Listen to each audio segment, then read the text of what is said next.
So everyone has this concept that by karma, whatever is meant to come to me will come to me. This is how we understand karma. What goes around comes around. No matter what arrangements you may make, no matter how hard you may try, if your karma is configured in a certain way, definitely that thing will happen. Just like once a man, he was walking past a shop and he saw a sign and it said, buy anything you want and your grandson will pay the bill. So he thought, wow, this is a wonderful offer. So he went in, he was looking, let me just let myself loose. So he was buying so many things. He came to the checkout counter. They scanned everything through. The bill came. He said, yeah, my grandson, he will pay. So he was walking through and they said, hey, stop. Here's the bill.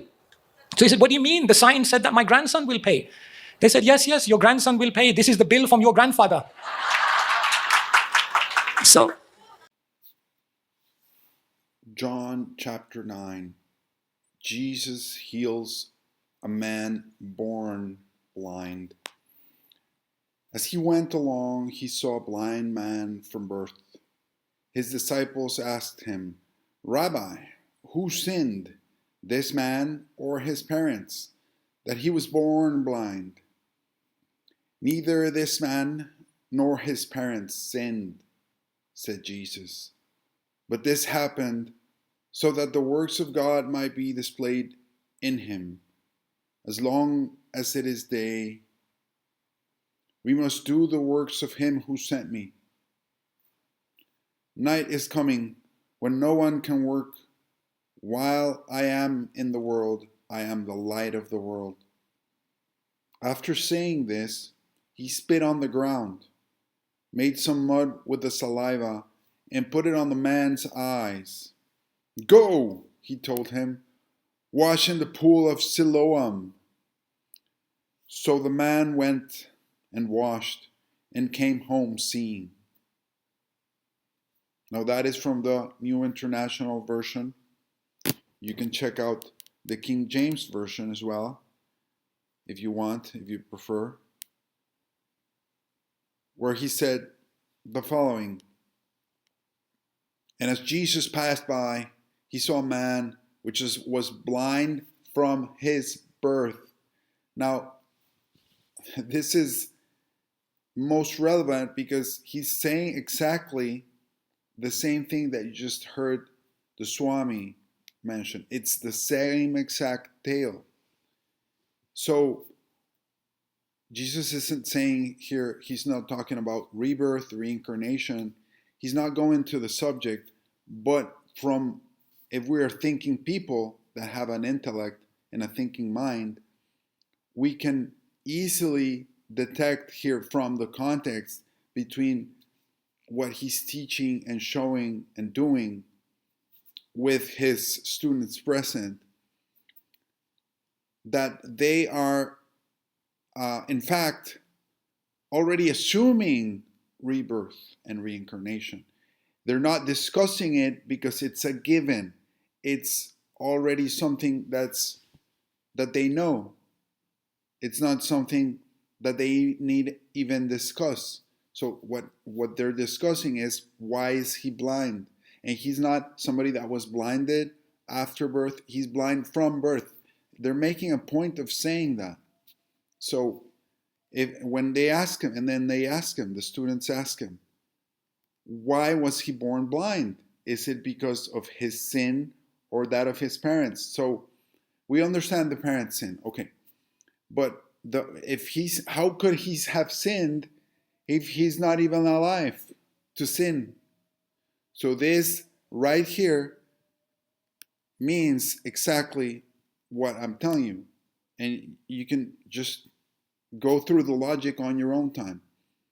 Neither this man has sinned, meaning how could he have had any opportunity to sin if he was not alive?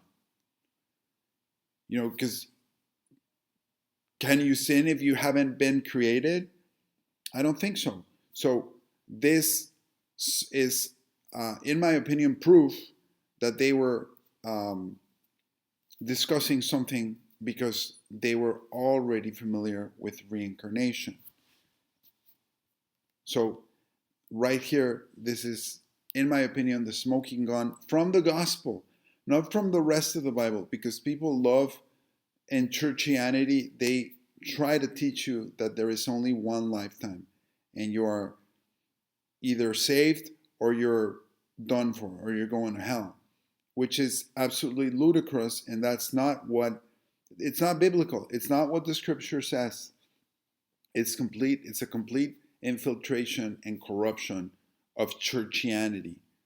We are also told in John 21:25, Jesus did many other things as well. If every one of them were written down, I suppose that even the whole world would not have room for the books that would be written. So he did, and he taught them so many more things that aren't written down because of, the time constraints, the items they had at their disposal, and everything they went through back then, and also the time, the infiltration, and the corruption. This doesn't mean that you need to throw away the baby with the bathwater. On the contrary, it's just like a crime scene. You're looking for clues, you're looking for evidence. There's never a good detective that goes in and, oh, somebody played with this crime scene, let everybody go. There's no culprit. We're going to just call it a day. No, on the contrary, you start looking for the clues. Now, from a Vedic yogic perspective, we get unlimited times to do things over again, unlimited opportunities. And this is also what Jesus tells us. This is also, I'm going to the raw source here and telling you what is biblical. And if you want to believe it or not, that's your thing. Go ahead and research it on your own. Ask your inner self, ask your inner soul, see what vibes more with you. For example, in Matthew 6:14, Jesus taught, if you forgive others their transgressions, your heavenly Father will forgive you. Also, in Matthew 18:22, Peter asked Jesus how often it is necessary to forgive. And Jesus replied, 77 times. Then Peter came to Jesus and asked, Lord, how many times shall I forgive my brother or sister who sins against me? Up to 7 times? Jesus answered, I tell you, not 7 times, but 77 times. So he's doubling down on the 7, which is the divine number of the Creator. So when he's saying 77 times, he's pretty much saying, he's speaking symbolically, and he's giving us the wink with the 7 there. Because you don't necessarily know if it's a 7 times 7 or a 7 plus 7 or a 7 to the 7th power. Meaning what he's talking about is infinity, because the Creator is infinite and 7 is the number of the infinite. So he's saying infinity times infinity. So you have to realize when the Bible is being 100% literal and when they're being symbolical. This is a symbology right here. He's talking about you have to forgive infinite number of times. And so going back to, do we live one life versus multiple lifetimes? This is a false dichotomy, fake Hegelian dialectic that the elites that have infiltrated and corrupted churchianity want you to be mired in, and so that you're fighting against each other and you're arguing this endlessly. The answer is that it's none of the above. It's just like with the fake Fermi paradox. Are there aliens or are there not aliens? Are we alone in the universe? Are we not alone in the universe? It's all fake. It's not one or the other. It's the earth is flat. The cosmos is where we live in. This is it. The earth is the universe. And the sun and the moon revolve around it. I'm not going to go into the whole flat earth thing, but it's an example. You can research it on your own time. There's plenty of material out there. I stick to the material that's not being covered by other people so that I can share these things that have been revealed. So the answer is, there one life or multiple? It's none of the above.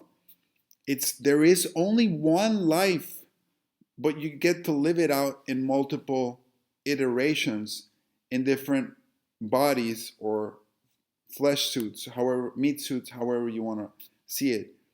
It's one single soul, it's one single trajectory, and you get an infinite number of opportunities to get things right. So this is the logic that vibes with the teachings of Christ and what he's telling us literally about this child being born blind. And why is he born blind? It's a bad thing. It's a bad karma. Like, why is he getting this bad thing? Is it because his parents were evil or did an evil deed? Or did he do an evil deed? Well, he would have had to had a previous life in order to be able to make an evil or a bad judgment or bad deed. If there's no previous life, there's no way they would have asked him that. It would have been a stupid question. They would have written it down. As important as they are quite scarce. There's very little of it. There's not 10 books of Gospels. There's just 4. There's not 100 books of Gospels. So what they were writing was of the utmost importance. And the censorship that went and the book burning that took place during the years, they would have tried to mess around with it as much as possible. We can still find the jewels, the hidden jewels, the gems of wisdom of the Almighty Creator, Jesus Christ, aka Jeshu Christaya Namaha, His Holiness, teaching us all these things, the creator of yoga. You can watch all my playlists where I show you that Jesus Christ, aka Jeshu Christaya, is mentioned in all of the sacred Sanskrit, Vedic, yogic literature, scriptures, all of them. The Shiva Sutras, the Yoga Sutras, the Bhagavad Gita, the Yoga Vasishta, they all mention him with great praises. Sri Krishna mentions that he's his most beloved of all creation. So, I mean, the evidence is insurmountable. And I'm going to show you a lot more from the Greek translations to this effect, but I don't want to get off subject here right now. The main thing is, what is more logical? A God that gives you, let's say you died in your 50s, and you got, a lot of people that say, oh, there's only one lifetime, they're being judgmental. When you're being judgmental, you're breaking the law, you're breaking the rule that Jesus taught to do not judge, lest you be judged yourself. So, where in Scripture does Jesus say, go around judging people and telling them they're going to go in hell? Never. He says, forgive, forgive, forgive. That's what he says. So, is God going to not follow his own rules and commandments? No. So, if you die in your 50s or 30s or 70s or whenever, a lot of people that want to push this one lifetime scenario or one body scenario is these people are, I'm going to say point in fact, ignorant. They haven't read their Bible. They haven't studied the scriptures well enough. They're just going by what somebody else told them. They have an agenda. They're paid shills. They're paid gatekeepers. They work for the evil. They work for the devil, like point blank, because the one lifetime scenario gives people anxiety. It's borderline atheistic. Just figure this out. Ask yourself, what do atheists and demon worshippers think? Most atheists think there's only one lifetime. So, how is that different from the mainstream churchianity view? It's not different. It's no different. It's the same thing. So, it's atheism in disguise. Because you're basically saying God's going to give you a limited amount of time and a limited amount of opportunities, which is the contrary of what Jesus is telling us. Jesus is telling us you're going to get 7 times 7, 77, infinity times to be forgiven. So if you died from leukemia if you had a child died from leukemia when they were 10 years old, how is that 70 times 7 or infinity times infinity? It's nowhere near. And what did that child do? He pretty much did nothing in his lifetime. So when you start pushing those scenarios that are fake scenarios, demon-inspired scenarios, you start pushing away people into the atheism, into depression, into horrible things like even suicide. So you see how this works out in the wrong way, because the truth shall set you free.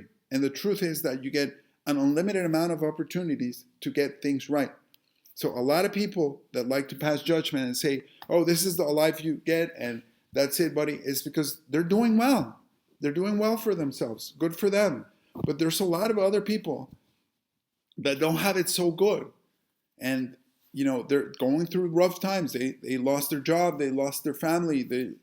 They lost, their home or whatever, God forbid, And what are you going to tell them? Like, tough luck? You don't get to do it over again. You're screwed. No, that's not what Jesus is saying at all. He's saying that you get an unlimited amount of opportunities, and that does not happen in one span of a physical body life. It can happen through one span of a spiritual life, which is eternal, where you get to do it over and over again in a different body. Now, some people get also anxious because they say, oh, I'm going to have to start over again. Well, Yoga Vasishta, Sage Vasishta teaches us in his wisdom that you do not, that you actually start from when you left off. And this is also not coincidental. That word doesn't really have much meaning, but that is also concomitant or in synchronicity with what Jesus teaches us. Let me show you. Here, Matthew 6:19 through 20, treasures in heaven. Do not store up for yourselves treasures on earth, where moths and vermin destroy and where thieves break in and steal. But store up for yourselves treasures in heaven, where moths and vermin do not destroy and where thieves do not break in and steal. What's he telling you about? Treasures in heaven, the treasures of the heart. All right? So how do you get to keep them? Because they're stored in your soul's energy system, in your soul's electromagnetic and light signature, in your soul body, in your light body. That's where this is stored. Okay? And it's the same thing Vasishta tells us in his treatise on yoga with Sri Ram, where he mentions, and this is something I didn't know until recently, because I did have that, I'm going to be honest with you, I had that anxiety that, oh my God, I don't want to start over again. But you don't. He mentions that you start from where you left off. So the furthest you get in life with your patience, with your love, with your gratitude, with all the treasures of your heart, that's where you start off in your next life. And on and on and on, for good or bad. If you die at the moment of death and you're thinking of something bad and you're thinking of revenge and, oh man, I didn't get this or I didn't get that, you're going to be on your next physical incarnation, you're going to be set from that point on, and then you're going to have to pay whatever dues you need to pay and go through the experiences that you need to experience for your soul to evolve and progress towards the Spirit of God, towards the divine. So in the good and the bad, you start, if you're, make yourself, study more, and let's say you become a Bible scholar and you want to become a pastor, but you don't get there and your car runs you over. In your next lifetime, you're going to start from there. You're going to be born in a family that's going to be biblical, and that's going to help you get to be a pastor, and then you keep going and you keep going and you keep going. And it's infinite iterations in a cycle, in an endless cycle of birth and rebirth. And the one that can free you from the cycle is the Creator. It's Jesus Christ. Only through Him can you find everlasting eternal life. So He's giving us all the information. It's been blended and it's been broken up in the translations and in the modern versions and in the fake teachings that they teach you in churchianity that are not biblical. So let's go to Hebrews. But wait, before that, hold on, before that. Matthew 11, 14, 15. Here, Jesus Christ again. And if you're willing to accept it, He is the Elijah who was to come. Whoever has ears, let them hear. He's talking about John the Baptist being the reincarnation of Elijah, point blank. And then, in other passages, the Pharisees asked John the Baptist if he's Elijah, and he says no. But who's going to know more? Jesus, who knows everything about all your lifetimes, or John, who doesn't have that capability, more than likely? So I think here what Christ says trumps whatever anybody else says. So he's point blank saying he is Elijah reincarnated. Again, so we have two scriptures from the Gospels themselves where they say that they are talking about reincarnation. Now let's go to Hebrews. A lot of people love to try to rebuke in their mind reincarnation with Hebrews 9:27. Let me explain it to you. Just as people are destined to die once and after that to face judgment. All right, here we go. Are you ready? Let's get to it. Let's see what the actual Greek Bible says about that. And in as much as it is appointed to men once to die, after then this crisis. It doesn't say judgment. It's been translated as judgment, which is a fair translation. It's one possible translation, but it's not the only translation. And the good thing is this word is so common in the English language that you can immediately realize that it means something else. All right? Crisis. So when you die in this lifetime, in this body, physical body death, not the death of the soul, because the soul is eternal, you will face a crisis. You will be faced with a judgment, yes, and a crisis. The word crisis comes from the ancient Greek word krisis, which means a turning point or tipping point in a situation. It can also mean a moment when a paths diverge, with only one leading to recovery. It's right there. It's biblical. It's in the Greek, which is the closest we get to the original Sanskrit version of the Bible. Right there.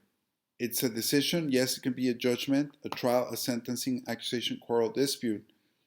So whatever you did, whatever you said in your lifetime, you're going to go through this crisis, a situation, a turning point, perhaps a judgment, and you're going to get to the next physical incarnation with all that taken into your account.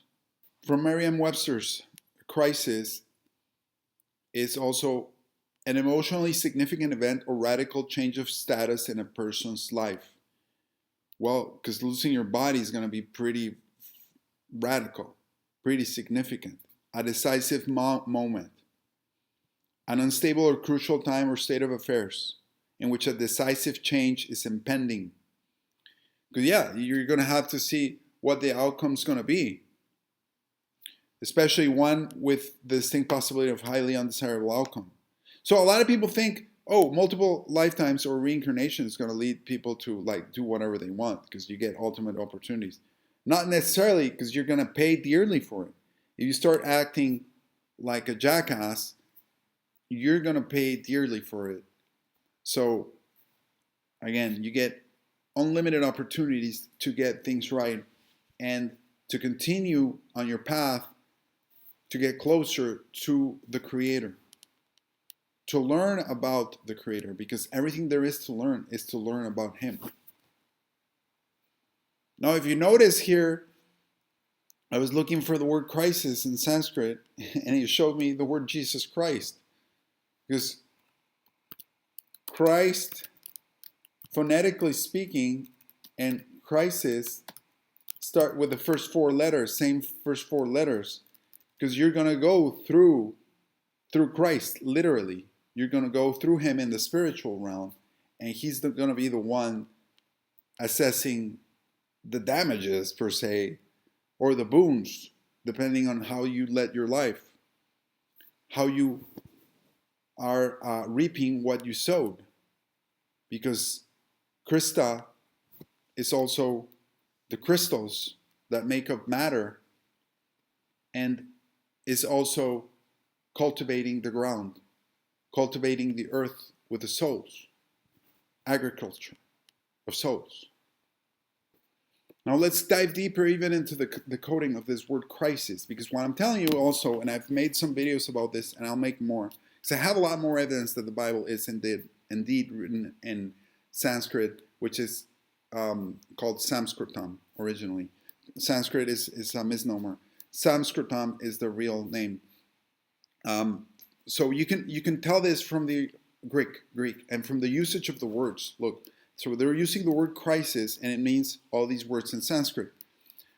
So what I do is I analyze each one, and for example, Vimarsha, it's remember the V is pronounced like a W. Consideration, examination, critical test, trial, reasoning, knowledge, intelligence, deliberation, critical juncture, crisis, investigation, discussion, reflecting, right? So this also reminds me of that Egyptian story where they said that, you know, when you died, your soul would pass through a trial where your heart would be weighed against a feather. And if your heart was heavier, you would go back down to earth, or you would go to hell, depending. Or if it was lighter, then you would go to the heavens. So this is very interesting, because it also goes in with what Christ said about storing the treasures of heaven in your heart. So your heart is encoding every single moment what you're feeling, what you're thinking, in your spiritual body, in your electromagnetic and photonic light body. So be very aware of that, and be very aware of the things that you say and the things that you do. Anyway, so another word is karya, action, work, function, deed. Deed. So what is a deed? It's a title of property that you pass on. So this is the deed that you're going to pass on to your kin and to yourself in your future lifetime, physical lifetime. Another word for crisis is sandhi. Sandhi is a union, an agreement, an alliance, a pickle. You can get yourself in a pickle. Horizon, treaty, connection, a union, just like I told you, a node, right? Let's see what else. Sangata. Sangata or samkata. This is spelled here wrong. This what it says here is sangata with an NG, not with a GK. So this is spelled wrong. It's N, this is an N, Sankata, all right? It's a crisis right there. It's also a straight, a pass, a narrow passage. And this is most important, because Christ tells us that only through me you can get to the Father. You can pass through the Father, because Christ is also known as the door. I am the door. So he is the doorway, like literally. This is something literal. Your soul has to go through him, through that narrow passage of Christ, to get to the heavens, or to go to hell if you've been horrible. Like, I'll do another video on that, but more than likely, most people will be reincarnated in this world, because they weren't that evil and they weren't that good. So, again, it's not going to be all the works that you do, but it's going to have some effect. Ultimately, you cannot free yourself from the cycle of samsara. Only the grace of the divine can free yourself. And that's a huge misconception that people in the yogic and Vedic circles have. They think that you can attain moksha on your own. It's impossible, and the scriptures say so. You need the diksha, you need the divine grace of the Almighty, and your hard effort. You do all you can, you have the faith, all your shraddha and your faith, but ultimately it's something that is awarded to you. It's not something that you can get or obtain for yourself. It's something that is given to you. It's bestowed on you. But you do the best that you can to earn it. Right here in the parable of the tares, also from the gospel, Jesus tells us great details about what's going to happen. So he goes into talking about the tares. Then Jesus sent the multitude away and went into the house, and his disciples came to him, saying, "Explain to us the parable of the tares of the field." He answered and said to them, "He who sows the good seeds is the Son of Man. The field is the world. The good seeds are the sons of the kingdom, but the tares are the sons of the wicked one. The enemy who sowed them is the devil. The harvest is the end of the age, and the reapers are the angels. Therefore, as the tares are gathered and burned in the fire, so it will be at the end of this age." It doesn't say at the end of your lifetime. It says the end of the age. And this word is quite telling, because age, why would they say age? That's also a Sanskrit term, yuga. The Son of Man will send out his angels, and they will gather out his kingdom, all things that offend, and those who practice lawlessness, and will cast them into the furnace of fire. There will be wailing and gnashing of teeth. Then the righteous will shine forth as the sun in the kingdom of their Father. He who has ears to hear, let him hear. So he's point blank saying that the fire of hell is reserved for the sons of the wicked one. Like, you got to be very, very super evil to get there. And there's some people, but not most people. Okay? And so he says that the harvest is at the end of the age. Meanwhile, your soul is recycling, is being reborn into a different body, depending on what you do, what you don't do, and also what you think, what you don't think, what you believe. Your mind shapes your body. I'm going to cover that in a different video. But your mind, in conjunction with your deeds and the will of the divine, is what shapes your life and your body. So, blessings to you guys.